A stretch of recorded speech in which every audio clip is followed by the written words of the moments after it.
Satu hal yang luput dari perhatian banyak orang di GP Thailand adalah bagaimana cara Veda Ega Pratama memposisikan tubuhnya saat di lintasan lurus.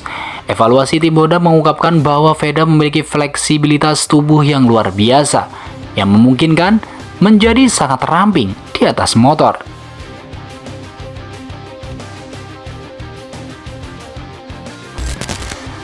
Dalam balap Moto3 di mana tenaga mesin sangat terbatas, hambatan angin adalah musuh utama. Tim teknis Honda kini sedang merancang wheelpack dan desain tangki motor yang lebih ergonomis. Khusus disesuaikan dengan postur Veda, tujuannya satu, meminimalkan koefisiensi hambatan udara di sirkuit Brazil yang memiliki trek lurus menantang. Setiap milimeter posisi bahu dan siku Veda akan dikalkulasi secara matematis. Honda sadar jika mereka bisa memberikan keunggulan aerodinamika sebesar 2 hingga 3% saja, Veda akan sulit dikejar saat melakukan truk andor di lintasan lurus. Inilah yang disebut sebagai senjata tak terlihat yang kini sedang digodok di laboratorium HRC.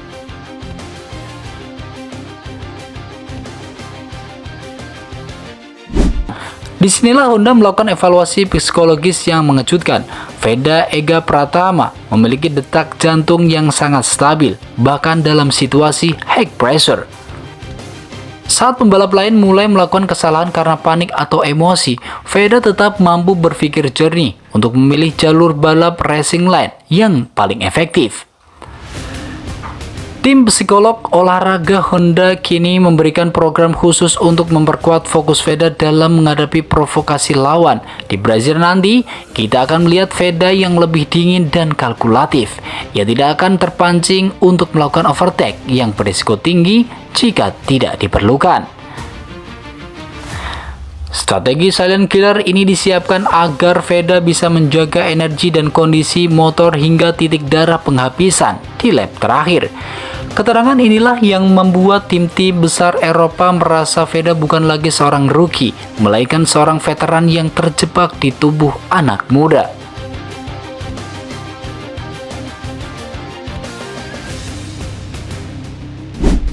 Honda Tip Asia telah meningkatkan sistem pengumpulan data mereka. Evaluasi pasca Thailand menunjukkan bahwa Veda mampu memberikan feedback masukan yang sangat akurat kepada mekanik mengenai perilaku motor. Hal ini sangat jarang dimiliki pembalap seusianya. Veda tidak hanya bilang motornya kurang cepat, tapi ia bisa menunjukkan secara spesifik di tikungan mana bannya belakangnya mulai selip.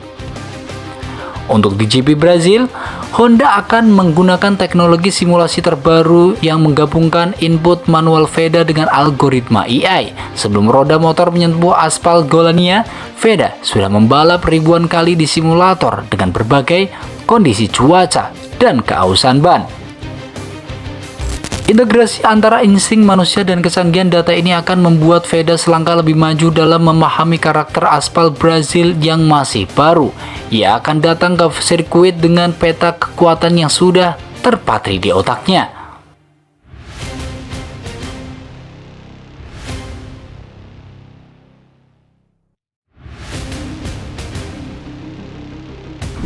Jika sebelumnya kita bahas soal kegagalan di ban Thailand, di bab ini kita bahas solusinya, strategi konservasi agresif. Evaluasi Honda menemukan bahwa Veda sebenarnya memiliki kemampuan braking yang sangat efisien, yang bisa menghemat ban pada ban depan. Rencana besarnya di Brazil adalah membiarkan Veda bermain di posisi aman, posisi 3 atau 4 selama 70% durasi balap sambil memanfaatkan slipstream untuk menghemat bahan bakar dan suhu ban. Barulah di lap 3 terakhir, Honda akan memberikan instruksi lewat pitboard untuk melepas semua tenaga. Strategi ini dirancang untuk menciptakan efek kejutan bagi rival-rivalnya. Saat pembalap KTM mulai berjuang dengan ban yang habis, Veda justru akan melesat dengan kondisi motor yang masih segar. Ini adalah teknik predator yang sedang diasah tajam oleh tim mekanik. Keunggulan terakhir Veda yang tidak dimiliki pembalap lain adalah dukungan moral dan masif. Honda mengakui bahwa popularitas Veda memberikan energi positif yang luar biasa bagi seluruh kru dan tim. Di Brazil, sebuah negara yang juga gila balap, sosok Veda yang rendah hati namun mematikan diprediksi akan mencuri hati fans lokal. Mentalitas Veda yang membawa nama bangsa Indonesia di pundaknya menjadi motivasi ekstra yang tak ternilai harganya. Honda pun memanfaatkan momentum ini dengan memberikan dukungan fasilitas terbaik, mulai dari pelatihan fisik hingga koki khusus untuk memastikan nutrisi Veda tetap terjaga. Mereka memperlakukan Veda layaknya seorang raja yang sedang dipersiapkan untuk naik takhta. Dengan dukungan teknis yang sempurna dan doa dari jutaan rakyat Indonesia, Veda Ega Pratama kini berdiri di ambang pintu sejarah yang akan mengubah peta balap motor dunia selamanya. Kesimpulan dari semua evaluasi ini hanya satu, Veda Ega Pratama bukan lagi sebuah eksperimen, melainkan sebuah ancaman nyata yang sudah matang. Dengan aerodinamika yang lebih ramping, mental sekelas baja, dan strategi yang lebih matang di GP Brazil 2026 akan menjadi panggung pembuktian bagi sang Rocket Boy. Jangan berkedip, karena sejarah tidak dibuat oleh mereka yang ragu, tapi oleh mereka yang berani menantang keterbatasan. Veda Ega Pratama adalah jawaban Indonesia untuk dunia.